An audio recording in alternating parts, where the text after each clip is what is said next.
环球大战线深入世界最前线，全球各地的观众朋友，大家好，我是叶思密。今天节目大主题，伊朗全面开挂。今天来看到的是无人机升级之外，海巴尔狂轰，还有它的肩射飞弹来做伏击哦。美军的部分包括它的武器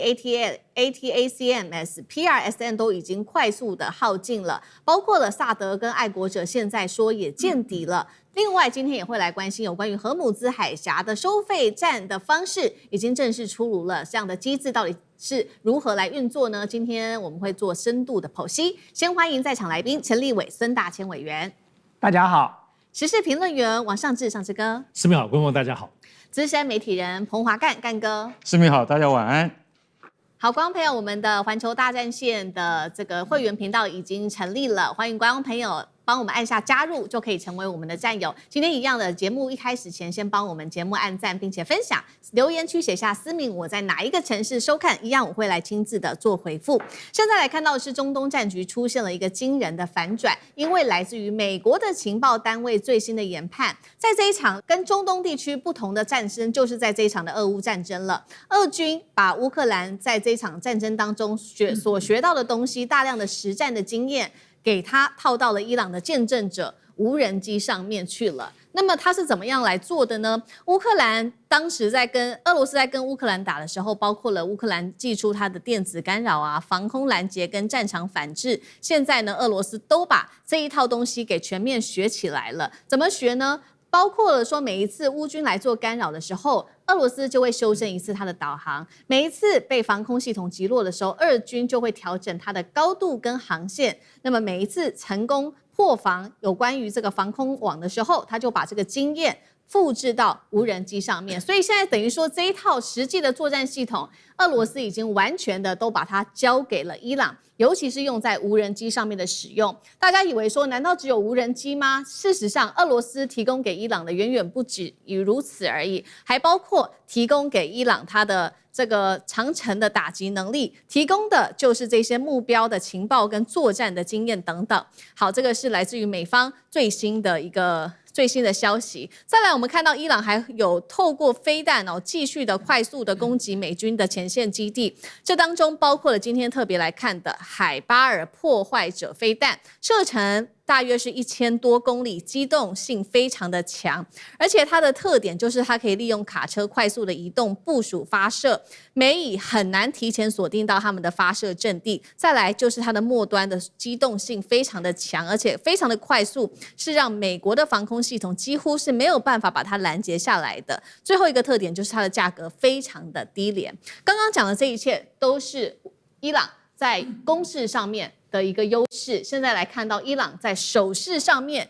又有什么样的攻势？因为呢，伊朗在过去这场战争当中，它比较大的弱点就是在它的低空上面的防空系统了。所以它现在怎么来做补强呢？我们先来看到伊朗这边跟中国大陆采购了250套，这个叫做前卫12，总价高达了9000万美元。那么预计呢，还除了前卫的之外呢，另外一个防空系统还有说，在接下来几周之内，就会从中国大陆这边来进400套的中置人吸式的防空武器系统。我们先来看到第一款这个武器这个前卫12，它有哪一些重点？包括的射程部分高达了6公里射程非常的远，那么射高4公里，具备抗电子干扰的能力，可以低空的打击，包括了直升机、无人机、巡弋飞弹跟战机等等。那么现在美军最担心的事情是说，如果它有数百套这种类似的肩射飞弹的话，代表伊朗可以在低空慢慢的部署，把它全部布满，那么到时候就会布满各式的伏击点在他们的低空的这些空域上面了。另外一方面，乌克兰看到了现在伊朗的强势进攻，现在是怕了吗？我们要来看到最新消息乌克兰打击了一艘涉嫌运送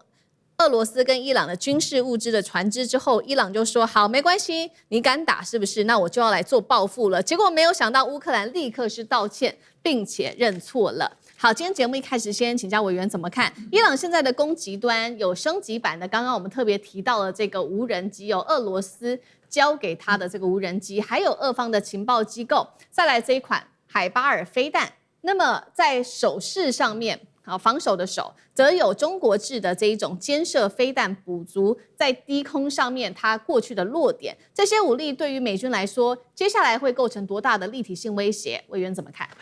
对，很显然的，伊朗在过去这20-30年所准备的这个对美国作战的一些相关的方案跟计划，在这一次的美以伊战争里头已经得到了印证了。那么也看到了这个成功的状况。那么伊朗在最早开始的时候，它是用以下式对上式的方法所以你看到伊朗用了很多低阶的导弹跟这个大量的廉价无人机。用下式来瘫痪掉了美军在这个波斯湾当时这个最引以为傲的雷达防空系统，甚至消耗掉大量的防空飞弹所以你就会看到美国现在的这个爱国者飞弹从战前的2200到2330枚，现在已经快速的减少了65%了只剩下大概759枚到827枚那这个量已经是少到大概仅只能够这个维护美国本土跟一些重要的基地了。那么从哪一点可以看得出来呢？从大家如果看另外一则新闻，其实俄罗斯在前几天对乌克兰基辅发动了一波大规模的打击，那一波他射了35枚导弹然后发动了185架的无人机，结果这个乌克兰的基辅只拦截下了1枚，34枚都击中了。为什么只拦截下1枚？因为爱国者飞弹没了。就没有足够的防空飞弹了，所以大家就可以了解说，现在美国在这个防空体系上，爱国者飞弹已经吃紧。萨德在战前有452枚，现在只剩下最多到278枚，减少了将近30%到50%之间了而且更重要的是，各位知道，爱国者飞弹一年只能产183枚然后呢，从下单到交付要3年半。所以你现在要补足，恐怕也是一件很难的事情那么在这种情况之下，美军想要去做这个战力的投射的时候呢，这个伊朗又非常有效的去打击了美军在整个波斯湾地区的基地我曾经帮大家盘点过一次嘛，从波斯湾一路打到了红海所以现在美军的 F-35只能用以色列的基地起飞了，因为约旦的基地已经瘫痪了。那这个波斯湾沿岸的这些，要么就是不给美国用那么要么就是已经被打烂了所以美国在兵力投射上也有问题。那么更不要讲说美国自己的攻击力量也发生了匮乏的状况。我刚才说兵力投射有问题，你的空军没有办法快速的去攻击，然后去轰炸，但是你远程的攻击也有问题各位知道那个战斧巡弋飞弹是美国最爱用的，在战前美国大概有3000枚到4500枚。现在只剩下2000枚所以耗掉多少？耗掉1000到1500枚所以战斧飞弹要回到战前的水准，要到2031年美国才能够补足的所以在这个时刻，你要用这个战斧飞弹去攻击有困难，你要用空军去进行轰炸也有困难，然后再加上刚才思敏给大家提到的，中国大陆现在在这个低空的防空这个系统上也卖到了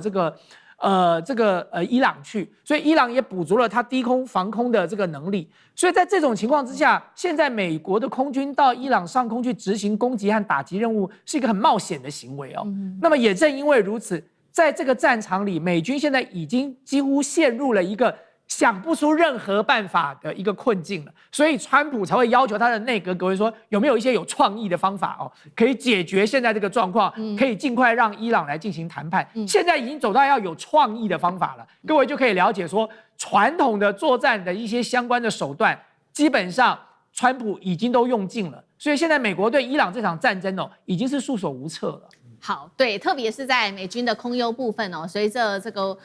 伊朗方面，它不断的强化它在空中的优势，来自于俄罗斯跟这个中国大陆的技术，还有来自于俄罗斯的各种情报系统，甚至是无人机之后，我们看到美军的空优现在在消失之外，包括了它的这一些防空的相关的武器正在消耗殆尽当中。如果有人刚刚帮我们统计起来包括现在爱国者飞弹损失消耗的幅度已经高达65%，萨德消耗大约是80%。另外就是刚刚讲的这些都是比较是防御性的武器。那如果来讲是攻击性的武器，其实也在快速的消耗当中。特别今天看到的是消耗了大量的2款陆基型长程精准武器，包括了他们很关键的 ATACMS 陆军战术飞弹，还有另外一款是 PRSM 精准打击飞弹。这些武器对于美军来说之所以特别重要，因为它可以远距离的攻击伊朗的它的眼睛，包括了它的飞弹，它的雷达系统等等，还有它很重要的指挥中心，现在这些不管是攻或守的飞弹都已经呈现不足了。所以呢，来自于知情人士特别讲的，川普之所以在几周前，在近期突然间要停止这一场对于伊朗的攻击，原因就是很多的军方高层告诉川普说，我们现在的武器已经不足够了，没有办法再继续这样子大量的消耗了。干哥怎么看？大千说什么最有创意，要用有创意的方式能不能解决伊朗？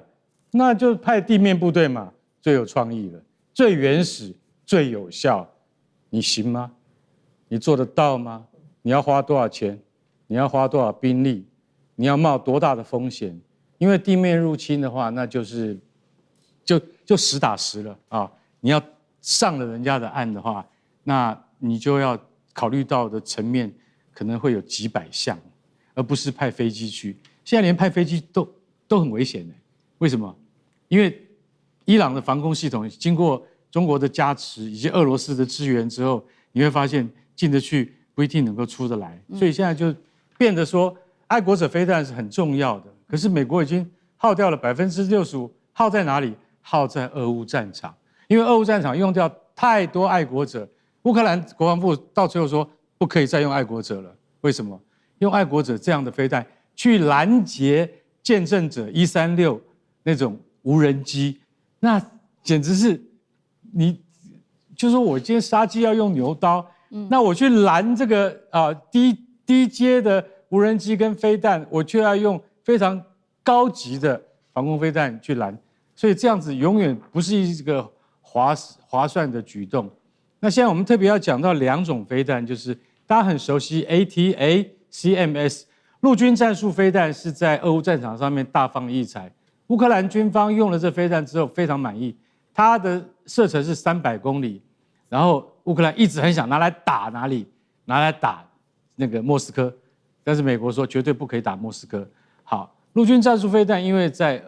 俄乌战场上的成功，所以让美国更加的快速去研发一种能够取代它的飞弹，叫做 PRSM， 叫做精准打击飞弹，它就是要取代陆军战术飞弹的。那 PRSM 这个飞弹呢，不能再给你乌克兰了，为什么？它太贵了，因为它刚刚服役，于是就用在了史诗怒火，也就是2月的史诗怒火，是因为它还在什么？它还在试验阶段，它不是真正成军，但是后来打下去之后，发现 PRSM 非常好，非常能够满足军方的要求。但是 PRSM 从2021年开始量产到现在，只不过380枚而已。所以你大家要晓得说，怎么那么少？因为国防会计年度它有预算的，然后1年只能够生产100多枚、100多枚、100多枚。那现在突然打掉了多少？快要300枚。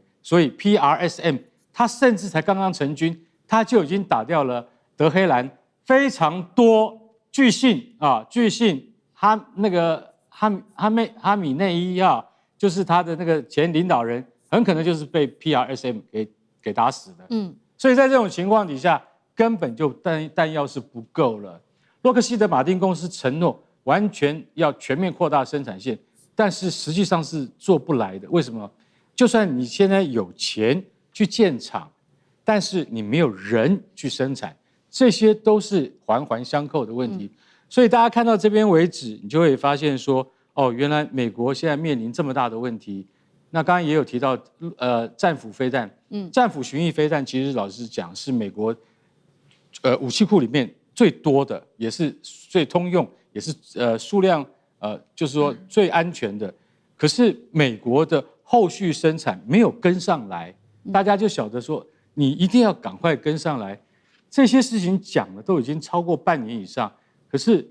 川普的政府有没有真正在做？其实我们都观察到，没有真正在做。因为什么？因为这牵涉到国防法案，然后他要赶快进行弹药库的补足的话，其实老实讲，要到下一个会计年度。到了下一个会计年度，对不起，伊朗的飞弹更多，中国的飞弹也会更多，这才是重点。好，那在这个之际美国武器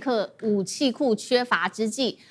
是不是等于说伊朗现在更握有谈判的空间了呢？尤其是伊朗最在意的荷姆兹海峡的这个谈判，目前还是跟阿曼一起来进行协商。那来自于《纽约时报》特别做的报道说，预估呢接下来很快的60天之内就会有一个新的协商的方案了。那现在根据了解，接下来伊朗可能会对这个船舶收取所谓的服务费。那伊朗还说呢，接下来这个服务费的收取船舶费用是我跟阿曼去分的，而且是5-5分。那你美国呢是完全的排除在外，非常的讽刺。国际危机组织伊朗计划主任他这样说，他说如果说真的伊朗接下来跟阿曼达成了一个协议之后，德黑兰的战略地位将会胜于战前，那代表美国中东霸主地位已经慢慢的不在了，甚至说大倒退吗？上次哥怎么评估？好，这几天呢，国际油价就迅速的回落到大概81块美金左右。然后除此之外，黄金也回涨哈。那么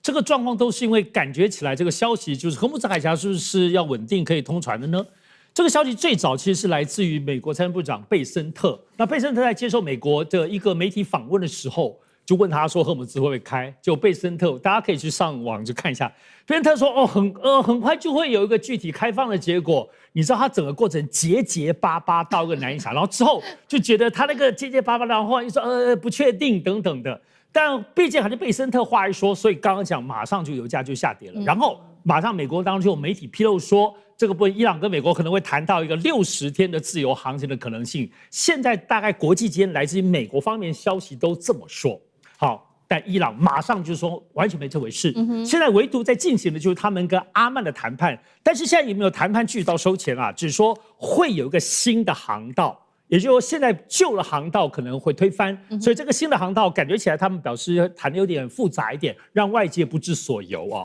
但无论如何，现在看起来的话，伊朗还是想尽办法要把荷姆兹海峡这个通航权要控制在他跟阿曼，尤其是他自己的手里。那这个做法就基本上就等于是打了美国总统川普脸，也就是说，这次的美伊战争，如果最终荷姆兹海峡是在伊朗的控制手上，美国基本上等于输掉一半了哦。而且不得不说，这整个过程里头可以看到，从伊朗在这次战争以来，他是美国打他的，可他在军事上当中越打越好。各方面的这个打的方式啦，无论炸美国空军基地、打中东的其他的美国盟国，乃至现在越打越有新武器。军事当中，这个战略跟战术跟武器都很厉害。其实当然厉害的部分就是经济手段。荷姆兹海峡控制这件事情，过去大家都不知道荷姆兹海峡的严重性啊，但这次基本上就让这个美伊战争抓着这个经济跟能源的命脉，号令全世界的经济的动荡来一起对抗美国。但我觉得最重要的还是政治手段。我们看这几天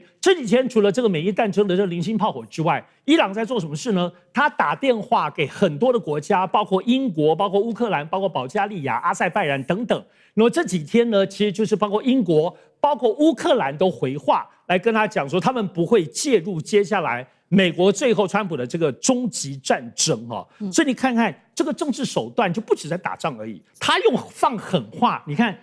乌克兰最后是泽伦斯基跟他道歉呢，而且泽伦斯基也表达说会赔偿他们在里海当中炸了这个伊朗的部分的船。现在要让泽伦斯基低头是多不容易的事情，所以你看，伊朗从军事、经济乃至于政治、外交穿梭手段，可不只有在战场上的表现而已。好，谢谢尚志哥。那我们休息一下，马上回来。观众朋友们，我们要开会员频道啦！因应呢美中、中东还有印太的乱局，你看到的是新闻，我们看到的是背后谁在操控这个世界。加入会员可以取得独家视角的通行证，你将优先取得更深的观点判读，包括了核心真相分析、历史脉络拆解、局势推演逻辑。同时解锁会员勋章、优先互动权、问题解析、幕后花絮，支持我们制作高品质的影片。点击下方的加入键，一起成为战友吧！我们会员频道见。